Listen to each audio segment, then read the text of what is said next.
আমবাগানের ভেতরে আনারস চাষ করে ব্যাপক সাড়া ফেলেছেন কৃষক সুলতান সর্দার। 4 বছর আগে বাড়ির পাশে 3 একর জমিতে গড়ে তোলেন আমবাগান। 2 বছর আগে লেবুখালীতে বাংলাদেশ কৃষি গবেষণা ইনস্টিটিউটে আমের চারা আনতে গিয়ে আনারসের বাগান দেখে আগ্রহী হন।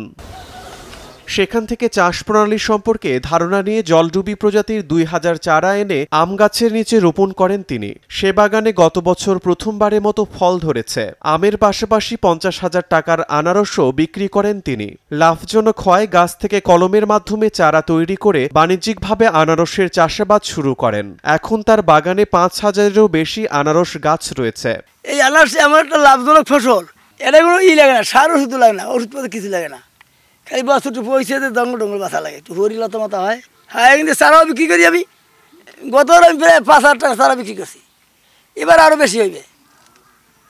এই জন্য একটা গাছে গুড়াই 5টা-7টা চারা হবে। এর আনারস পাহাড়ি ফসল হলেও সমতলের লবণাক্ত জমিতে আমের সাথে মিশ্র চাষে সফলতা আসায় অনেকেই আনারস চাষে আগ্রহী হচ্ছেন। সাইজ ভালো, আবার গাছে পাকলে মিষ্টিও লাগে, দামেও কম। আমাদের অঞ্চল দিয়ে এখন বর্তমানে এই আনারসটা ব্যাপক সাপ্লাই হইতে আছে সুলতানবাড়ি থেকে। আচ্ছা, আনারস খুবই একটা ভালো, এই সুলতানবাড়ি দিয়ে আনারস দিয়ে ভালো একটা লাভবান হইতে আছে।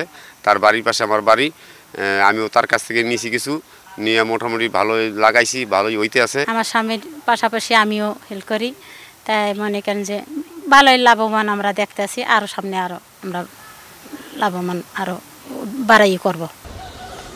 কৃষি বিভাগের তথ্য মতে পটুয়াখালীর আবহাওয়া আনারস চাষের জন্য উপযোগী হওয়ায় তেমন সার এবং কীটনাশকের প্রয়োজন হয় না। জলডুবি জাত, এটার ভালো মিষ্টিতা থাকার কারণে আমাদের এই অঞ্চলে আবহাওয়া উপযোগী এবং কৃষকরা এটা চাষাবাদ করে লাভবান হতে পারবে। আনারসের জন্য এক্সট্রা বেশি পরিচর্যা এবং বেশি সার প্রয়োগের প্রয়োজন পড়ে না। উনি জাস্ট আনারস যখন ম্যাচুরিটি আসে, হারভেস্ট যখন করে, হারভেস্ট করার পর জাস্ট ওই জায়গায় কিছু মরা ডাল আছে অথবা কিছু পোকামাকড় কিছু থাকতে পারে, এগুলো সে পরিষ্কার পরিচ্ছন্ন করে। এর পরবর্তীতেই নতুন করে ফলন আসে। এই জায়গায় ওনার কোনো এক্সট্রা সার বেশি প্রয়োগ করতে হয় না। পটুয়াখালী জেলার দশমিনা উপজেলার দক্ষিণ আদমপুর গ্রামের কৃষক সুলতান সর্দারের আম ও আনারসের মিশ্র বাগান।